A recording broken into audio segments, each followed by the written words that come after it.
Olá, bom dia. A Casa da Mulher Brasileira chega ao final do ano fazendo um balanço positivo de todas as ações que já foram desenvolvidas nesses 2 anos. Afinal, já foram registrados mais de 150 mil atendimentos e mais de 50 mil pessoas já passaram pela casa. Mas tem muito mais nessa história da Casa da Mulher Brasileira. E é sobre isso que nós vamos conversar no programa de hoje. Quem veio tomar café comigo nessa manhã foi a Susan Lucena, que é diretora da Casa da Mulher. Bom dia, Susan. Seja bem-vinda. Bom dia, Elda. Bom dia a todas e a todos. E o trabalho continua, né? A casa, ela funciona durante todo esse período festivo, não fecha. O funcionamento continua sendo 24 horas. Mesmo Natal, Ano Novo? Mesmo Natal, tudo. Ano Novo, todo o período não fecha em momento algum, para que a gente possa garantir esse atendimento, que infelizmente nos momentos festivos tem um aumento, né? Por conta do uso de álcool e drogas, né? Isso potencializa, não é a causa, mas potencializa para que as violências aumentem. E aí a gente tem encorajado as mulheres para denunciarem e procurarem a Casa da Mulher Brasileira. No Natal e Ano Novo do ano passado, ainda não tinha essa regra de funcionar o tempo todo, já? Já desde o início, assim? Desde outubro de 2017. A gente começou o funcionamento e no dia 14 de novembro a gente começou a funcionar 24 horas, que foi quando a delegacia entrou no funcionamento de plantão. Então, a partir de 14 de novembro, a gente iniciou e desde então, nenhum dia após esse dia, a casa fechou. Tem funcionado todos os dias, com todos os órgãos e atividades. A gente está no recesso judiciário, né, de 20 de dezembro a 6 de janeiro, mas toda a funcionalidade dessa política de enfrentamento à violência contra a mulher continua ativa para que a gente possa garantir proteção às mulheres e enfrentar essa violência que fica desenfreada nessa época. O recesso judiciário não atrapalha de jeito nenhum, por exemplo, Atrapalha. A mulher que pede uma medida protetiva. Ela vai ter a resposta imediata logo? Não, a vara não está funcionando nesse período, né? Vai para o plantão judiciário que funciona no fórum, tem um certo aumento, mas a gente está, um aumento de prazo, né? Porque quando funciona na casa é muito mais célere, mais rápido, uma vara especializada. Claro. E vai para o plantão acaba recebendo todas as questões judiciais desse período. Mas a gente tem dialogado, a gente dialogou com a corregedoria, a gente tem feito um diálogo pedindo uma certa celeridade, mas nesse período a gente tem uma procura muito maior do alojamento, de passagem da casa-abrigo, né? Então as mulheres, elas não perdem a sua proteção porque esses outros sistemas de proteção estão ativos e a gente consegue garantir, as medidas saem também, uma certa demora, mas saem também. Sai, né? Mas aí a gente, nesse diálogo de fortalecimento, a gente consegue fazer com que a gente não tenha tantas perdas.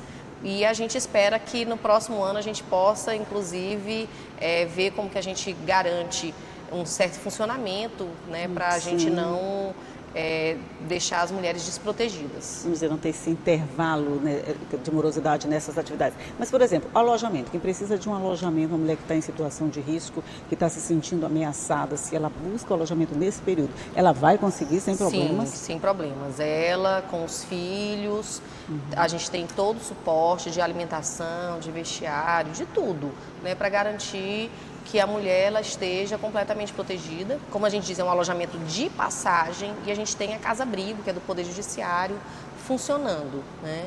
E com algumas inovações que já vem aí pela frente, né? A Secretaria de Estado da Mulher, a secretária Ana do Gás, né? Deputada, licenciada. Essa parceira aqui. Demais. Tem fortalecido muito a política porque ela tá para somar, né? E a gente tem conseguido dialogar bastante e pensar novas políticas, implementar, descentralizando as ações, né?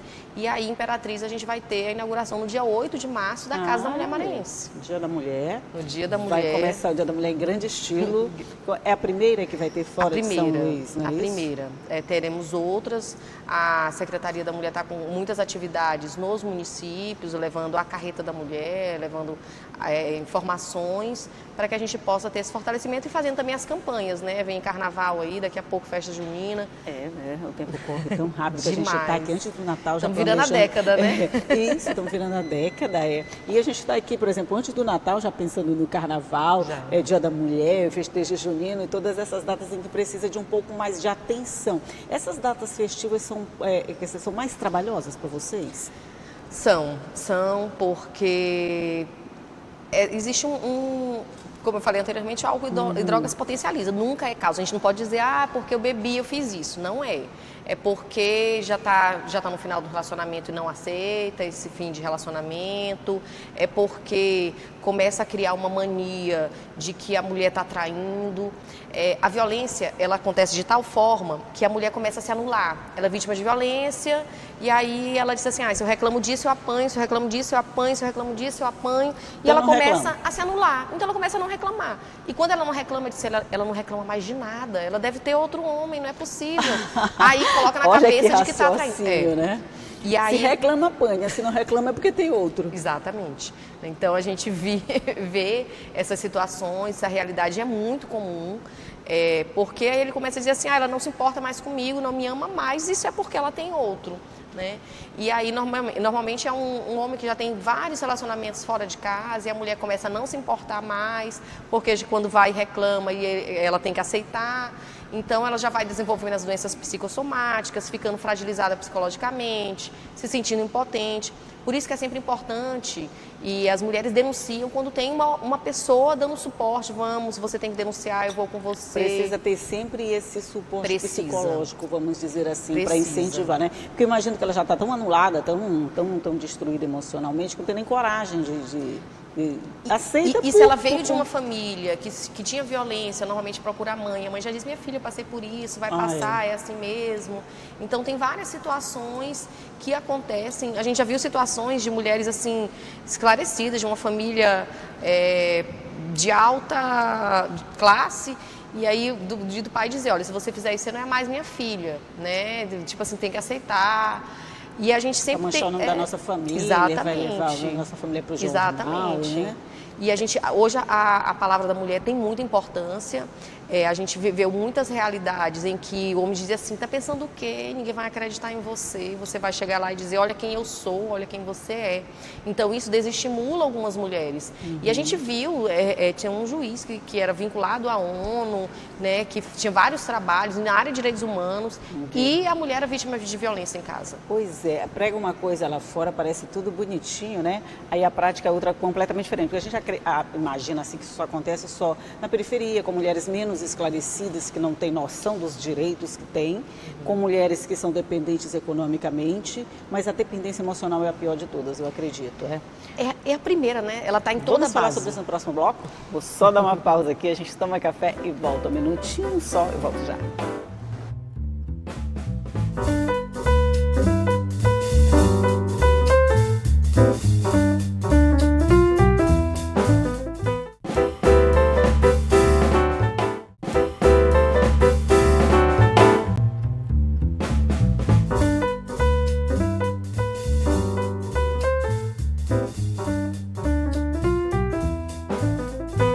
Já estamos de volta conversando aqui sobre a Casa da Mulher Brasileira com a diretora da casa, Susan Lucena, e a gente estava falando nesse ciclo, né? A mulher, ela não tem a dependência financeira, ela é esclarecida, mas ela tem a dependência emocional. Esse seria um fator mais forte do que esses outros fatores, Susan? As maiores vítimas são as mulheres que, de fato, elas não possuem muito acesso a serviços públicos, né? São mais as mulheres negras, pobres, de periferia, né? São as maiores vítimas de feminicídio e de violência contra a mulher. Mas a violência, ela está em todo lugar. E, por exemplo, uma mulher que ela é esclarecida e que ela tem salários, bons salários, ela pode ser vítima também de uma violência patrimonial, né? O homem reter aquele salário, determinar para que vai ser gasto, onde que ela tem que colocar esse dinheiro. E vem uma disputa de relação de poder. Imagina como é que dentro de casa ele é quem manda, ele é quem diz como tem que ser. Imagine ela querer subverter essa ordem que é imposta, né? De que ela pode sim determinar, de que ela pode sim dizer como é que tem que ser. E é o que a gente tem sempre tratado, né? A questão dos relacionamentos. Né? A gente precisa de ter cada vez mais relacionamentos saudáveis, né? Na base do diálogo, porque família não é só um contrato de casamento. Ah, a gente tem aqui um contrato, nós somos casados, então isso aqui é uma família. Não é, vai muito além disso. E a gente precisa estar fortalecendo esse diálogo, essa harmonia, né? A gente tem, qual é a realidade que a gente vê? A realidade de que os homens têm cometido suicídios. Dos 47 feminicídios que aconteceram, 10 os homens cometeram suicídio. Pois é, isso significa exatamente o quê? Questão da masculinidade tóxica, que é um termo que a gente tem estudado e tem difundido, né? A gente sabe que existe uma imposição social sobre as mulheres, mas também existe sobre os homens, né, querendo dizer como é que eles têm que agir, que eles têm que ser praticamente como máquinas, né?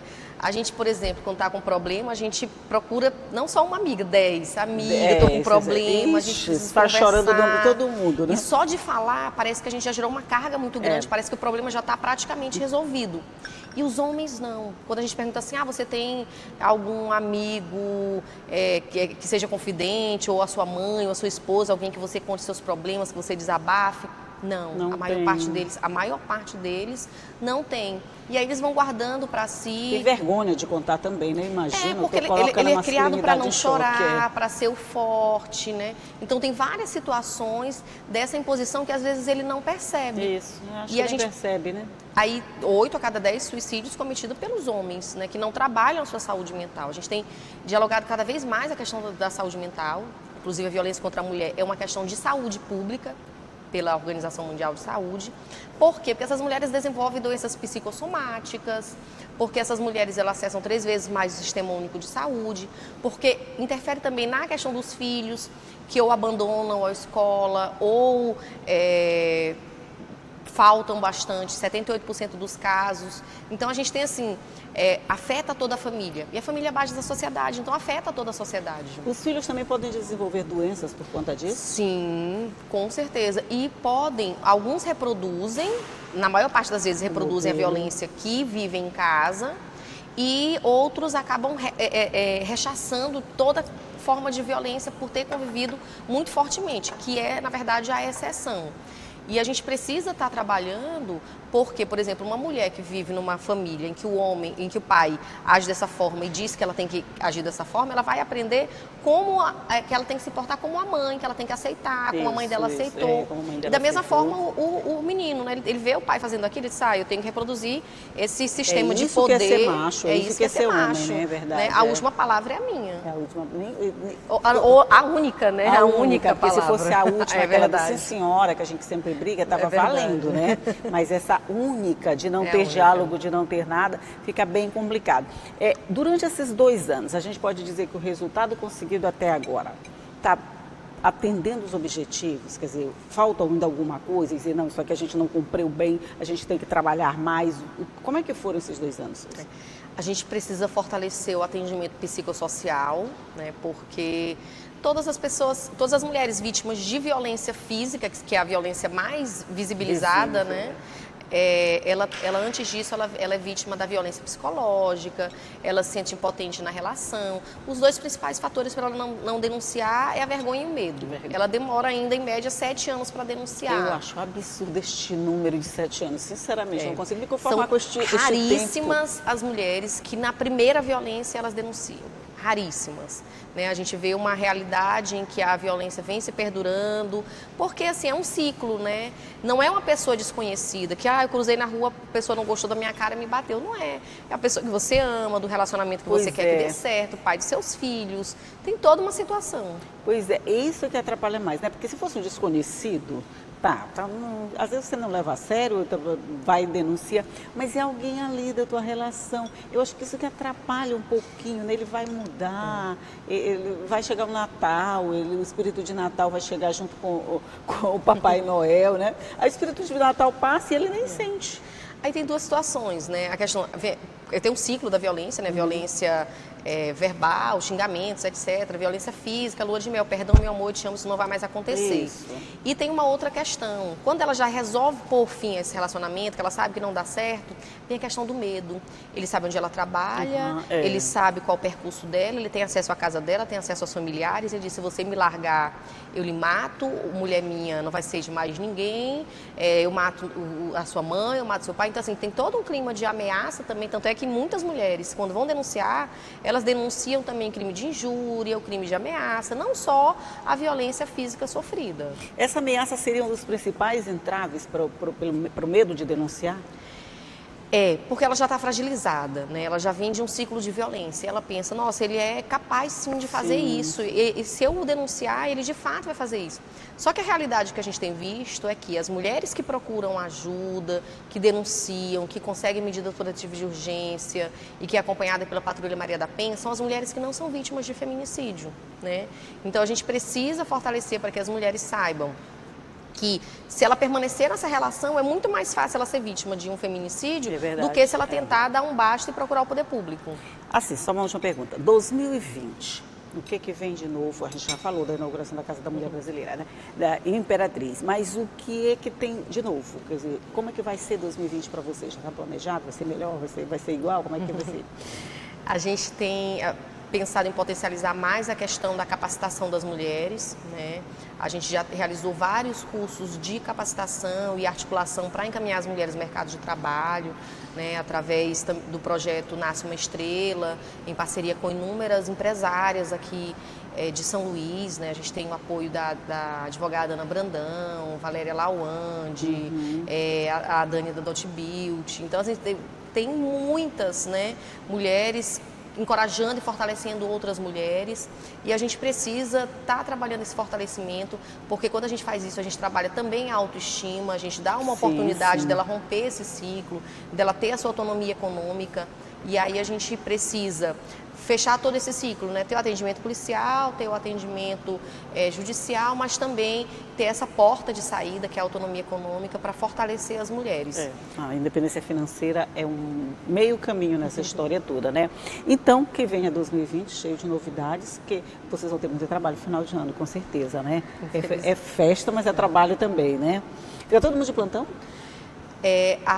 Tem um plantão 24 horas da delegacia, a recepção funciona, o alojamento funciona, e aí tem um revezamento em alguns órgãos da Defensoria, Ministério Público. Mas a porta de entrada está sempre aberta? Sim, sempre. Não fecha, não fecha. Isso é que interessa, a porta de entrada está sempre aberta. Quem se sentir ameaçado, quem se sentir violentado de qualquer forma, é só procurar a Casa da Mulher Brasileira, gente. Lá você vai sempre encontrar ajuda, não interessa o que você está pedindo. Vai encontrar ajuda, vai lá, que vai ter todas as informações e vai ser mais fortalecida com toda certeza. Suzana Lucena, querida, muito obrigada por mais essa entrevista. Durante esse ano todo a gente conversou muito. Parabéns pelo trabalho que vocês desenvolvem. Sou fã do trabalho de vocês, já te disse isso várias vezes. Sou muito fã do trabalho que vocês desenvolvem e tomara que 2020 seja bem melhor. Amém. Que venha, que 2020 nos surpreenda positivamente, que a gente possa estar cada vez mais fortalecendo as mulheres maranhenses para que vivam livres de violência. Com toda certeza. Então, obrigada e bom dia. Bom dia para você aí do outro lado que está nos acompanhando, mas que sabe que você pode ver ou rever qualquer dessas entrevistas, porque elas ficam todas à sua disposição no nosso site, tudo lá bonitinho, arrumadinho para você acessar a hora que você quiser. Mas todo dia, 8h30 da manhã, eu tô aqui esperando por você, tá? Tchau.